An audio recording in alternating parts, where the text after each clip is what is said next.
Post उन शूद्रों को समर्पित है जो ब्याज पर कर्जा लेकर कांवर ढोते हैं। रामायण महाभारत का तो कीर्तन पाठ करवाते हैं, काम सम्मानित जीवन जीने का अधिकार देने वाले संविधान को नहीं पढ़ते, अपनी गुलामी की बेड़ियों को खुद मजबूत करते हैं और फर्जी सीना फुलाकर घूमते हैं। सबसे अधिक दुर्गा पूजा, गणेश पूजा, सरस्वती पूजा व कांवड़ ढोने का काम पिछड़े, अतिदलित व आदिवासी ही करते हैं। यदि सरस्वती की पूजा से ज्ञान, लक्ष्मी की पूजा से धन, दुर्गा की पूजा से शक्ति, हनुमान की पूजा से बल व गणेश पूजा से धन, वैभव, ऐश्वर्य मिलता है तो सबसे विद्वान, धनवान, शक्तिवान, बलवान व ऐश्वर्यशाली शूद्र, अतिदलित, पिछड़े व आदिवासी होते। पर ये सबसे दुखी, गंवार, अशिक्षित, गरीब, बदहाल यही है। अंधविश्वास त्यागो, शिक्षा को गले लगाओ। शूद्र, ओबीसी, एससी, एसटी, इनकी हिंदू धर्म में क्या हैसियत है? नंबर 1, गीता के 4 अध्याय के 13वें पद में लिखा है, ये जो ब्राह्मण, क्षत्रिय, वैश्य व शूद्र जो विभाजन है वह मेरे द्वारा ही रचा गया है।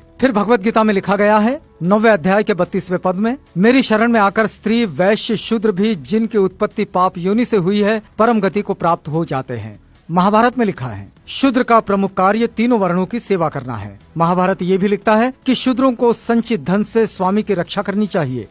रामायण में लिखा है शूद्र तपस्या करे तो राज्य निर्धनता में डूब जाएगा। रामचरितमानस में ढोल गवार शूद्र पशु नारी सकल ताड़ना के अधिकारी। रामचरितमानस में ही पूजिए विप्र सील गुणहीना शूद्र न गुण गण ज्ञान प्रवीणा।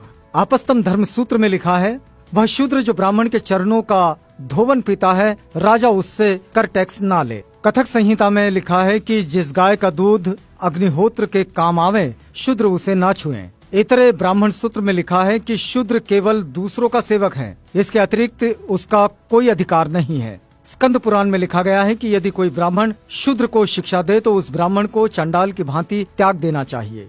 गौतम धर्म सूत्र में लिखा है कि यदि कोई शूद्र वेद सुन ले तो पिघला हुआ शीशा लाख उसके कान में डाल देना चाहिए। यदि वो वेद का उच्चारण करे तो जीभ कटवा देना चाहिए, वेद स्मरण करे तो मरवा देना चाहिए। विष्णु स्मृति में लिखा है कि देव यज्ञ व श्राद्ध में शूद्र को बुलाने का दंड 100 पर्ण।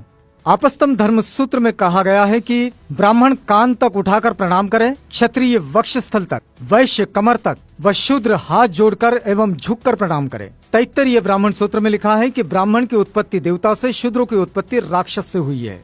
गौतम धर्म सूत्र में लिखा है यदि शूद्र जब तप होम करें तो राजा द्वारा दंडनीय है। शतपथ ब्राह्मण सूत्र में लिखा है कि यज्ञ करते समय शूद्र से बात नहीं करनी चाहिए। विष्णु पुराण लिखता है कि जो शूद्र अपने प्राण, धन तथा अपनी स्त्री को ब्राह्मण के लिए अर्पित कर दे उस शूद्र का भोजन ग्राह्य है। महाभारत के अनुसार शूद्र राजा नहीं बन सकता। गीता के अनुसार शूद्र को ब्राह्मण, क्षत्रिय और वैश्यों की गुलामी करनी चाहिए। रामायण के अनुसार शूद्र को ज्ञान प्राप्त करने पर मृत्यु दंड मिलना चाहिए। वेद कहते हैं शूद्र ब्रह्मा के पैरों से पैदा हुआ है इसलिए वो नीच है। मनुस्मृति के अनुसार शूद्र का कमाया धन ब्राह्मण को बलात् छीन लेना चाहिए।